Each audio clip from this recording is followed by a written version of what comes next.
makes a stunning face. Oh, here she comes on through the red white. He's got 20 against the rope. There's a little white landing on the champion's jaw. But her paws are fast right.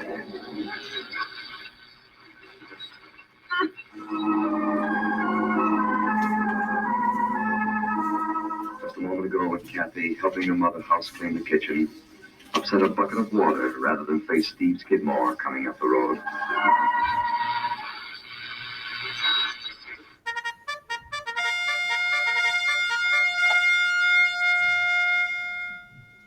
Welcome, ladies and gentlemen, to the Raven Radio Theater of the Air and our exciting radio adventure, The Black Knight. Today's play was written by Joe McHugh and is brought to you by Lisbon Regional School.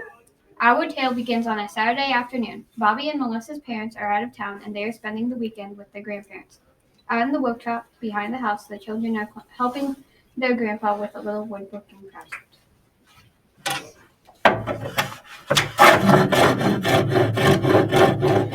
I'll get this last piece of redwood cut to size and you two can do the sanding.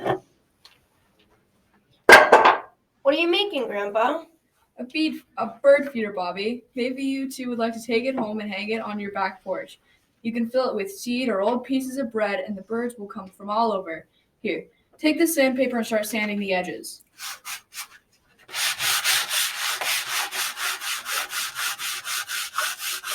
Grandpa, can I talk to you about something? Of course you can, Melissa. What's on your mind? It's my best friend. Her name is Shelley, and she's having trouble at home. I think her parents are getting a divorce or something. Well, that kind of thing can be tough on a kid. Yeah, it's like she doesn't care about school or her friends anymore. She just mopes around all the time and wants everybody to leave her alone. Why not get another best friend? I swear, Bobby, you're a real moron. I'm not going to abandon her because she's having a hard time. I just don't know how to make things better. You know, Melissa, trouble comes to everyone sometime or another. It's part of being alive. What really matters is how you handle it. What do you mean, Grandpa? You see, trouble gets the better of some people. They try to run away from it. They think they can hide someplace where it can't find them. Then there are other folks who always look for someone else to blame for their troubles. But now, you take Jack. There was a boy who knew how to stand up to trouble and get something useful out of it. Who's Jack, Grandpa? Jack, you know, the king's son who had a bad leg. I told you about him and about the time he had to go off with the Black Knight. You never told us that story, Grandpa. I didn't? Well, you know what they say. When your memory goes, you might as well forget it. I'd like to hear that story, Grandpa. Can you tell it to us now? I guess I could. Just don't stop sanding while I tell it to you. Now, it happened a long, long time ago, as these things usually do. There was this king, and he had 3 sons. He had once been a famous knight, but now his hair was white, like mine, and he had not gone to war for many years. Then, one day, a strange knight from a foreign land arrived in his kingdom. He was dressed all in black armor and rode a black horse. The visor of his helmet looked like a large raven's beak, and there was a plume of black feathers sticking out of the top. He came from the west, galloping across a wooden drawbridge and clattering over the cobblestones underneath the great archway. Reaching the inner courtyard, he reined in his horse and he blew 2 long blasts on his battle horn.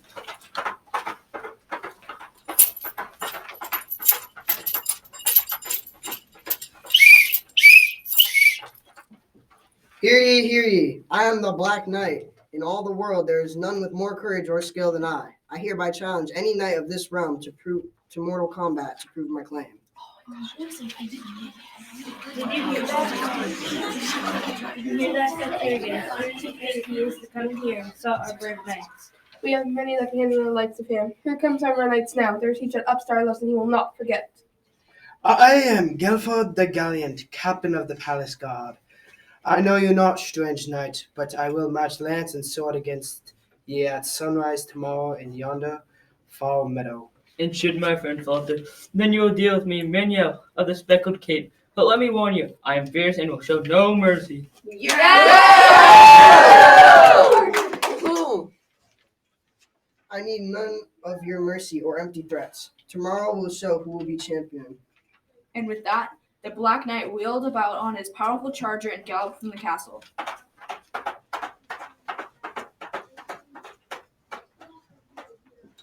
But, sad to say, the king's brave warriors were no match for the strange knight. One after another, they were defeated. Even the visiting Saracen, Qasim the Terrible, lost his life to the sharp, deadly weapons of the Black Knight, and none could be found to subdue him. Never had there been such a night, except perhaps for the old king himself and the glories of his days gone by. What happened then, Grandpa? Well, the king feared that sooner or later all of his knights would be slaughtered. Perhaps even his own sons would ride against the Black Knight and be killed. He could not let that happen. But as king, he was forbidden by the law to risk his own life in personal combat. So early one day, beknownst by anyone, the king dressed and armed himself as an ordinary knight. He wore no insignia of the royal household, and he left behind the 3 magic weapons which had been given to him by a great wizard. Nilrim, the lance that could not be broken, the sword that could not be dulled, and the shield that could not be pierced. But why did he leave his magic weapons behind if he was going out to fight? Because, Melissa, the 3 weapons hung on the wall above the fireplace in the great hall. And if they were suddenly missing, then everyone would know that the king had ridden off to fight the Black Knight. Exactly! And what a fight they had off it too!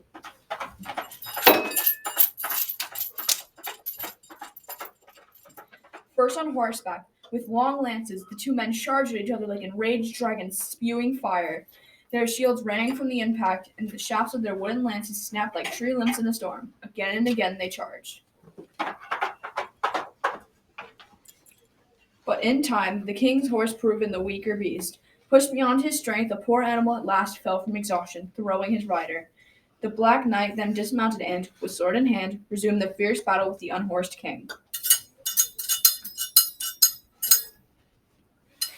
And it was some contest, I can tell you. Both men were stalwart warriors who used to use all their might and cunning to vanquish each other. I have fought many knights from many lands, but never have I faced one as strong and relentless as you. And I can only wonder if you be man or devil, but whomever, or whatever you are, I shall defeat you. It was the greatest battle between 2 evenly matched knights as ever there was. They fought throughout the day until the sun began to dip behind the western hills. But in the end, the old king's strength began to fail him. The end of his sword had broken off, and his shield was dented and split in many places. Encased in his heavy suit of armor, he began to stagger backwards as the endless sword blows fell on him without mercy. The thoughts of the harried king now turned from victory to survival. But then, casting his sword aside, the Black Knight took up his heavy mace, and with it delivered such a blow that the king's shield was clove in 2, and he was driven into the ground.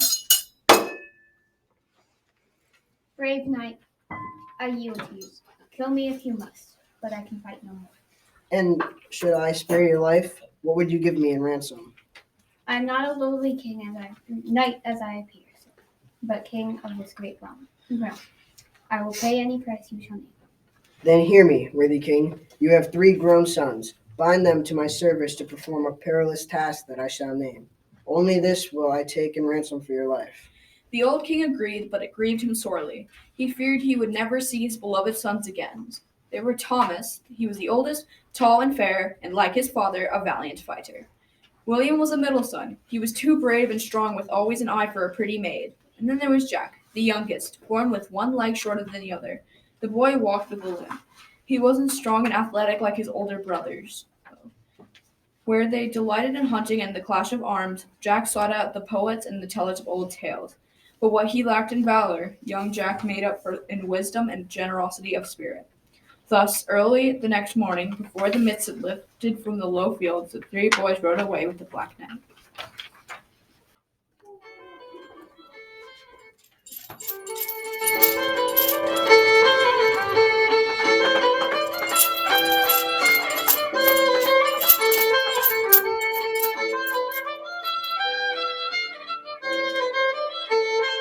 They traveled many days until they came upon a dark, ancient forest. The very sight of the place filled the boys with dread. The Black Knight then spoke to them. Our journey together has come to an end. Somewhere in yon loathsome wood is my only daughter. She wandered into it one day and has never returned. Her mother and I miss her very much. Your quest is to go into these woods and find her. If you do, I will release you from my service and reward you richly. But I must warn you, many brave knights have I sent into these fell woods to search for her. None has ever returned. But perhaps, because you are of royal blood, you will succeed where the others have failed. You are my daughter's last hope. What say you, Thomas? I am the oldest and have the greatest courage. I will not fail in the quest. I too, Will and the brave, fear nothing in these dark woods. I shall find your daughter. And what say you, Jack? Sir, I'm sorry for your loss. I fear I'm not as brave as my brothers. There's something about this evil forest which chills my heart, but I shall not turn back, and with God's help shall do my part to find your daughter. Then go in peace. My castle is but a day's ride to the north from here. Should you find my daughter, bring her to us there.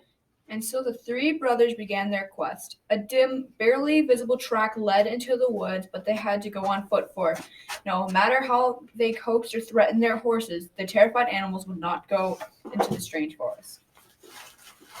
You've got to keep up, little brother, bad leg or not. Why do you have to come along anyhow? Tom has a sword and I have my stout bow. You only have a small knife and a slingshot. Some help you'll be if you run into trouble. I keep my eyes and ears open, Brother Will. You never know what part I might play. To get in the way, I'll wager. The worst stuck with you and more is the pity. And they went deeper and deeper into the woods, speaking little and hoping to find some sign of the missing girl. The woods grow darker. It feels like the trees are watching us and will do us harm. There are no birds here, as there should be. The air is still and full of menace. Thomas, what shall we do? My legs are tired and I'm hungry. We will camp here for the night.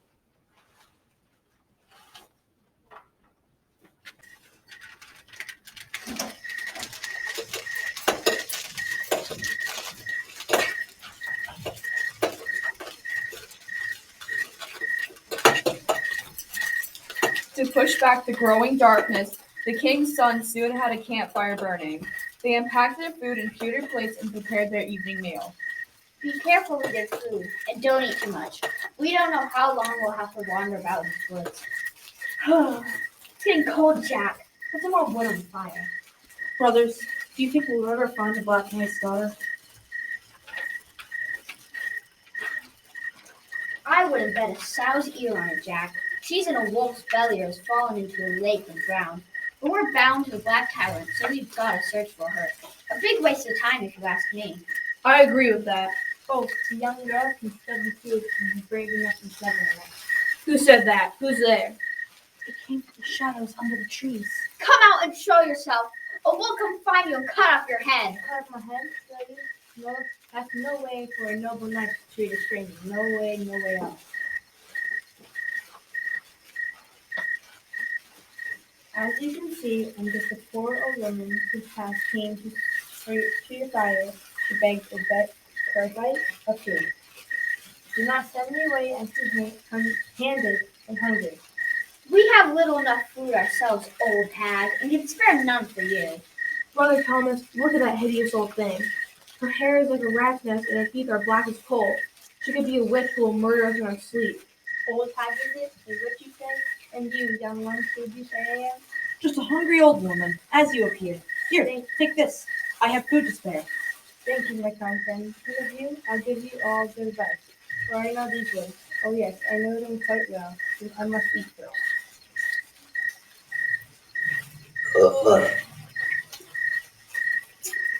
She eats like an animal, Thomas. It's disgusting. Here, grandmother, have something to drink from my water skin. There, much better. Now I must be on my way, but first, good advice. The girl you seek can be found at the castle of the three giants. They captured her, and the poor thing will not let her go. But where is this castle to be found? It is far to the castle in the very heart of the forest, across the deep sea, but these woods are sinister and unpredictable. Others have lost their way and never been heard of again.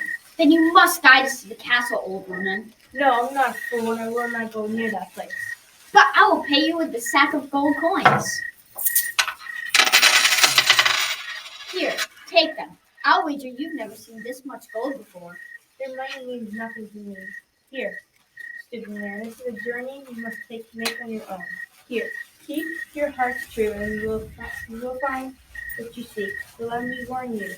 Do not, for any reason, drink or eat anything you find in these woods, for if you do, you will fail your quest. Remember this, eat and drink nothing. There are many unexpected dangers here. Touch your way.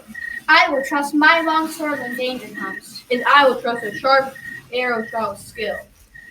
Thank you, old one, for your advice. I will not forget it. Maybe the rut of the litter has got all the brains after all. Here, take this old club as a gift, Jack. In return, as a grown up.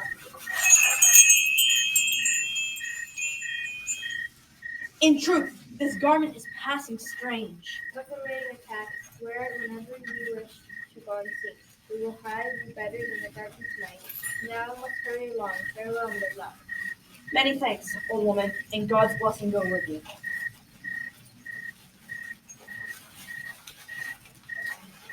And shall you get lost, Jack? Just remember to look within.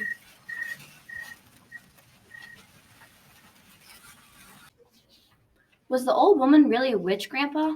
Hard to say, Melissa. What do you think, Bobby? I think she knew a thing or two. What happened next? Well, the three brothers went to sleep, and in the morning they continued their journey. After a while, they came to a clearing where the road forked in three directions. Not knowing which led to the giant's castle, they decided to separate and each take a different road. Now, it wasn't long until Thomas, who had taken the right-hand road, came to an orchard. A powerful, bewitching aroma filled the air, and Thomas suddenly became very hungry. Looking up at the ripe fruit hanging from the trees, his mouth began to water. Suddenly, the oldest tree nearest him began to speak. You have traveled far, brave knight, and you need your rest and nourishment. Come sit under my branches. Why, even the trees speak to me in this strange wood. You are not afraid, are you? Here, taste some of my sweet fruit. I am afraid of nothing, but the old woman told us not to eat anything found in the woods, or we fail in our purpose. And what is your purpose, anyhow, but a fool's errand? Everyone knows there's no such thing as giants. They live only in fairy tales told to scare little children. And the Black Knight's daughter? What became of her? Is she dead? At last? So it would seem, but you are a bold knight, the son of a king. Don't let a crazy old woman tell you what to do. Here, I'll drop a fruit. Take only a bite. No harm in that. Yes, I am a prince and can do as I please. Surely one small bite will not hurt me. After all, I am very hungry. The fruit was wonderful. Thomas had never tasted anything so delicious. His senses reeled, and he soon forgot all about the missing girl in the giant's castle. He took a second bite, and then a third. But with each bite, he only grew hungrier and hungrier. He thought he could eat a whole forest full of such luscious fruit. But then suddenly, and without warning, the fruit turned bitter in his mouth.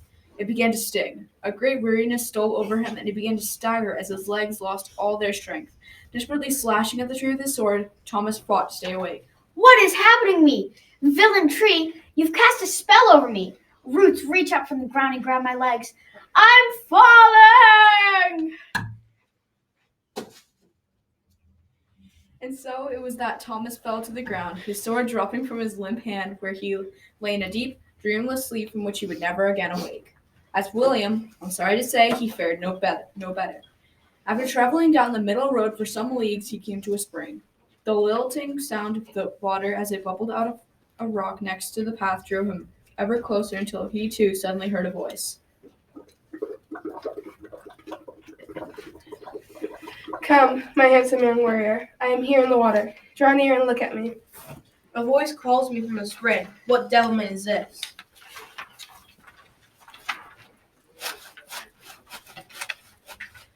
Yes, there in the water is a woman of great beauty. She beckons to me.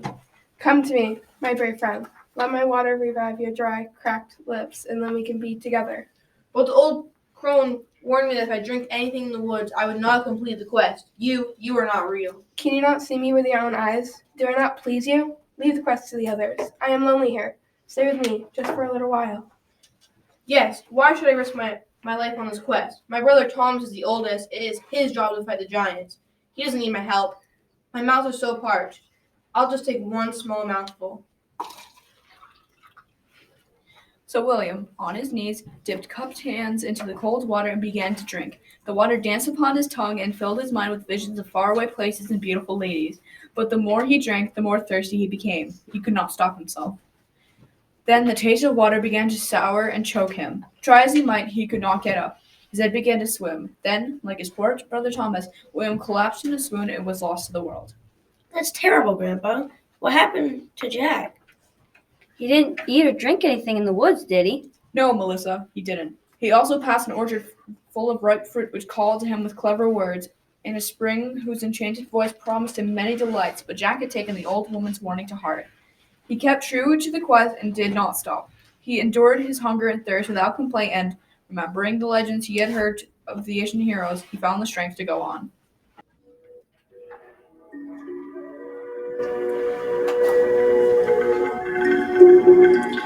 But even though Jack had made a wise choice, his journey became ever more difficult. The trees grew thicker around him, and their trunks and branches were more twisted and gnarled.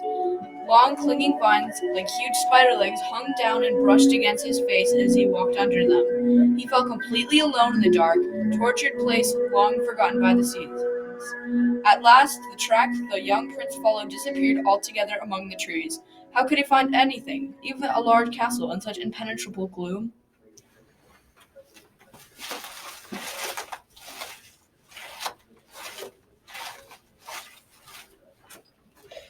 Which way should I go now? My mind is full of darkness and confusion.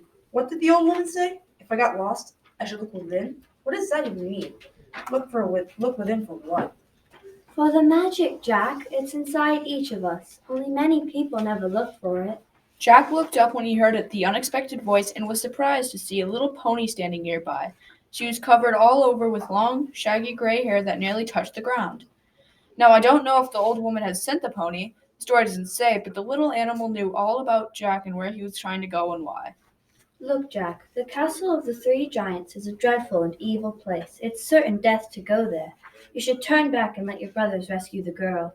Maybe I should, but I have been given my word to try, and try I must. Will you help and guide me to the castle? Yes, if you are determined. But first, you must promise to do whatever I tell you. Both of our lives will depend on it. I promise. So Jack climbed up the little pony's black back and they set off through the woods.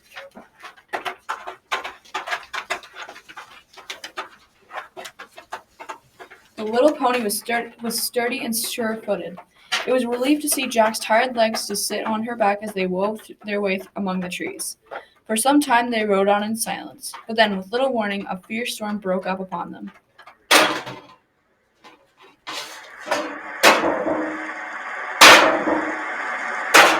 The wind tore through the trees and howled like a banshee. The heavy rain pelted them until they were nearly blinded.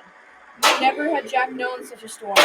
It was as if the world were coming to an end, and the fear of it froze Jack down to his marrow bones. Little pony, this tempest is sent by demons to block our way. Bolts of lightning strike so near, I fear we will burn to cinders. Will it never end? It's not demons, Jack, but the force which seeks to destroy us. It never hears a voice in the wind. It says your brothers are lost and now seeks to take your life. What shall we do? Even if my brothers are lost, I will not turn back. But you, great pony, you must save yourself. I will not abandon you, young master. We will make it out together, or not at all. The little gray pony struggled on with all her might in the teeth of the storm, as Jack, drenched but determined, clung to her back. Then, as quickly as it had started, the storm suddenly died away and it was all quiet again.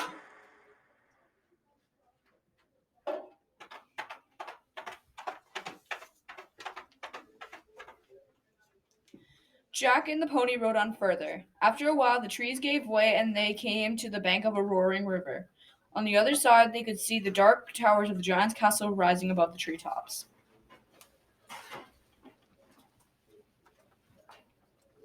My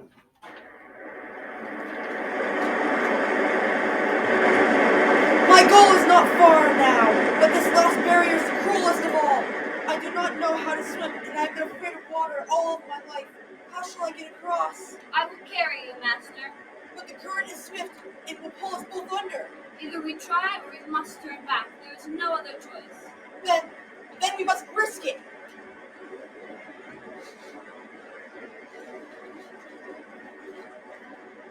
Oh, pony, the river wants to swallow us. I can feel its icy fingers grabbing at my legs. Fear not, Jack.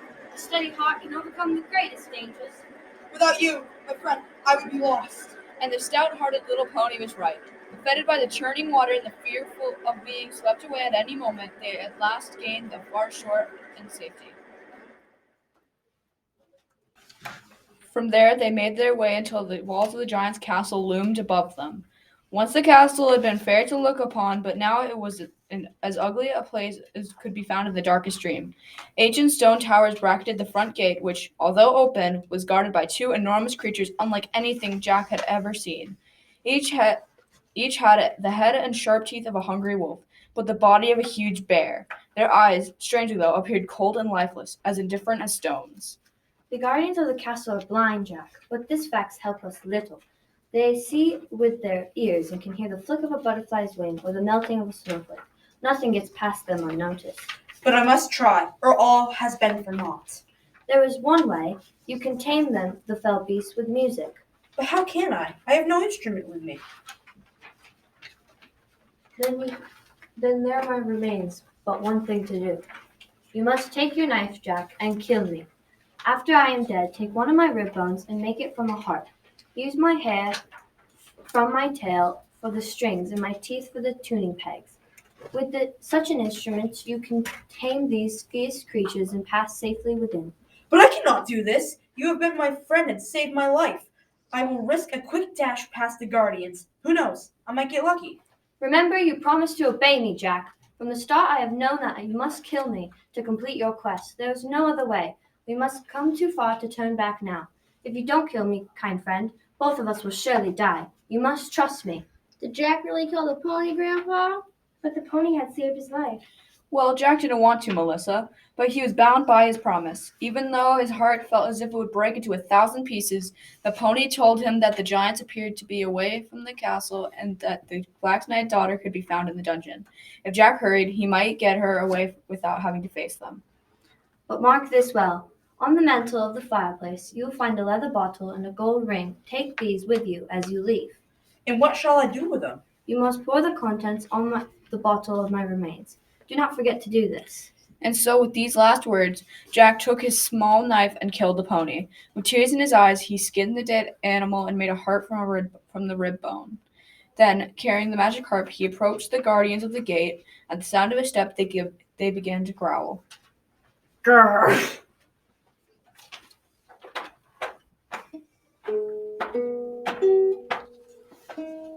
And the pony was right. Tamed by the power of the music, Jack was able to pass so close to the beasts that he could smell the foul stench of their breaths as they lay with head on paws, but they did no harm to him.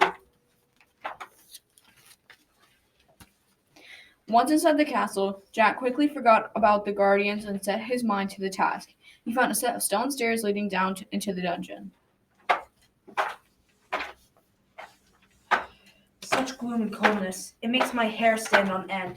Where might a missing girl be found in a maze of endless stairways and empty rooms? Wait.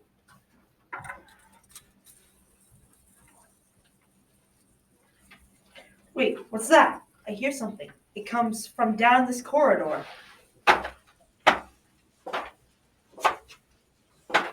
Jack entered a large chamber lit with torches mounted along the walls.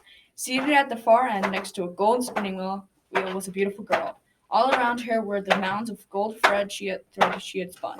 She looked up and was startled to see Jack. Who are you? Where did you come from?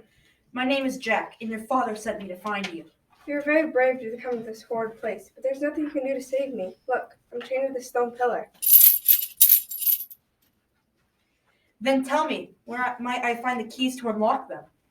The father giant keeps the keys tied to his belt. They're always with him, even when he sleeps. Then I'll find a way to steal them. Listen, what is that?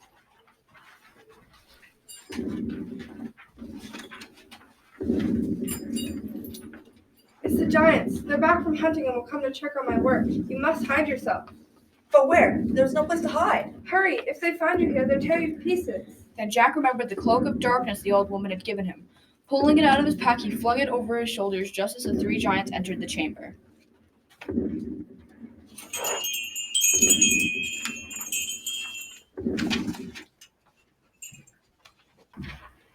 The giants were hideous to look at, and so large they could barely stoop under the doorway. The father giant was the biggest of the three, with legs like huge oak trees and a belt buckle the size of a wagon. The mother giant was the ugliest, with bulging, bloodshot eyes, black warts on her nose the size of frying pans, and teeth like broken fence slots. But it was the son giant that frightened Jack the most. With a long whip dangling from his enormous hand, he was the meanest thing Jack had ever seen. Have you been a good little girl and done your work while we were away? I thought I heard you talking to someone. Out with him. Where is he hiding? There's no one here, mistress. I was just singing a song to myself. Singing, are you? A foolish waste of time and not allowed. Any more of that sort of thing and you'll feel the sting of my whip on your back.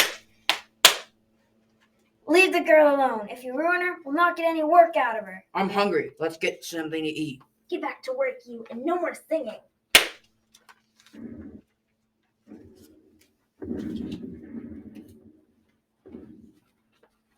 Well, Jack needed a plan if he was going to save the girl, and he thought up one pretty quick, too. He remembered that he had his slingshot in a leather pouch full of round, smooth stones. He decided to wait until it got late and the giants had gone to bed.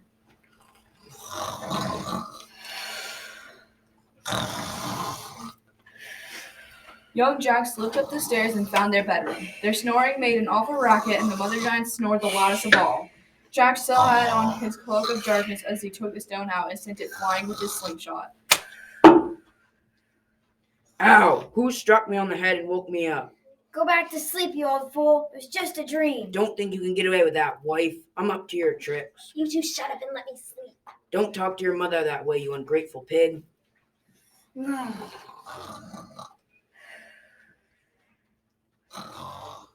Soon the commotion had died down, and with a grumble here and there, the giants went back to sleep. Jack waited a little while and then took careful aim at the mother giant. What? Hit me while I'm asleep, will you? Well, take that, don't you?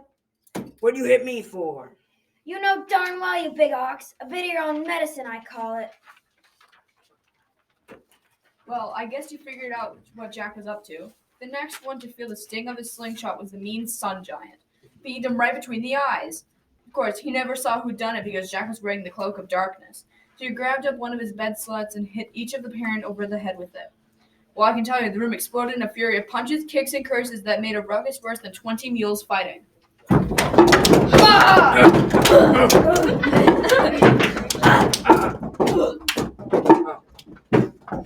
that, you ugly bag of bones. This will show you. Why, just let me get my hands on you. Hit me, will you? Of course, Jack didn't have to do a thing, and Jack sat back and watched all the fun. The giants got so carried away they picked up weapons and they went after each other with them. The father giant picked up a sword, the mother a frying pan, and the son grabbed his whip.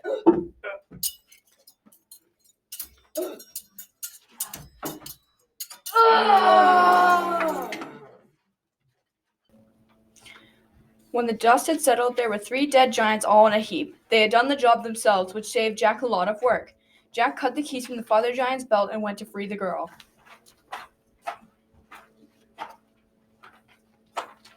Jack, I heard a terrible row. I thought the giants had killed you. Not me, but the giants won't be causing any more trouble. See? I've got the keys. Now, let's get out of here.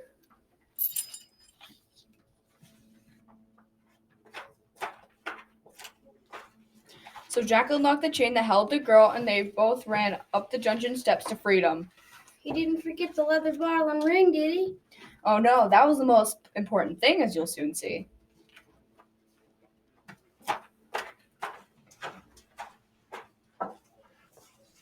What are we stopping here for? Do you know this poor dead creature? Yes, this pony was my friend. Without her, I would not have survived the storm or crossed the river to free you. What are you doing with the bottle? She told me to pour it over her remains.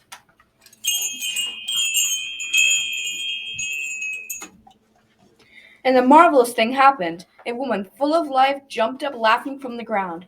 She was dressed in a suit of gray and green with golden hair that hung to her waist. It was quite a change. Well done, Jack. You've rescued the girl and me too. But who are you?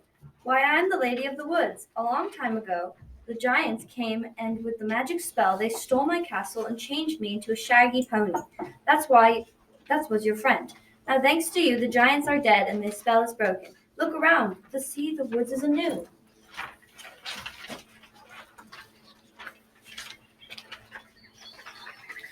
Jack turned around and saw that the ugly castle had been transformed in an instant into a place of beauty and majesty. The birds had all turned with their gay songs, the vines had fallen from the trees, and an array of colorful flowers now blanketed the forest floor. Jack and the girl were delighted. Did you also get the ring? I did. Here it is. And put it on. It's a wishing ring. It once belonged to my grandmother. It will grant you 3 wishes. So Jack put the ring on his finger and made 3 wishes. What were they, Grandpa? Well, the truth is, that's the part of the story that I can't remember. I bet he wished for a big bird to carry him and the girl home on. Maybe he wished to have his leg fixed.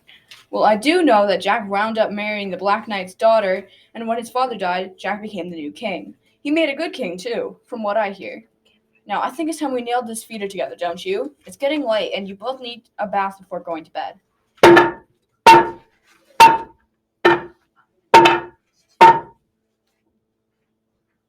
But what about Jack's brothers? Did they ever wake up? I don't know, Bobby. The story doesn't say. They shouldn't have listened to those voices and turned away from the quest, like Jack did. Maybe Jack used one of his wishes to wake them up. Maybe he did, Melissa. Thanks for the story, Grandpa. I liked it. Me too. My pleasure. Now go up to the house, and I'll be along soon to kiss you kids tonight. Good night.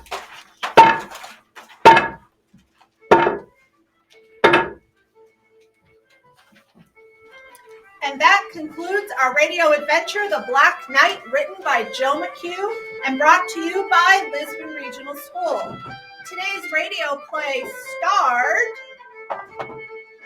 Mariah as Mother Giant, Emily as Pony and Melissa, Jaden as Jack, Cassidy as the Black Knight's daughter, Ari as Grandpa, Ryan as Bobby, Charlotte as Thomas, Gabby as Castlewoman 2 and Spring, Jacob as Sunshine, Eben as Guilford, Tucker as sound effects. Carter as Bobby, Gunner as Yellow Tree, Hunter as the Dark Knight, Sawyer as Father Giant. Landon as sound effects, Casey as sound effects, Amar as William. Maya as Castle Woman 1 and Ornament, Avery as sound effects crew and music. Lily as Melissa, Aiden as the bear. Kylie as sound effects, Braden as sound effects, Ace as sound effects. We hope you've enjoyed our production and will tune in again to the Raven Radio Theater of the Air. This is Jaina signing off and wishing you success in all your journeys.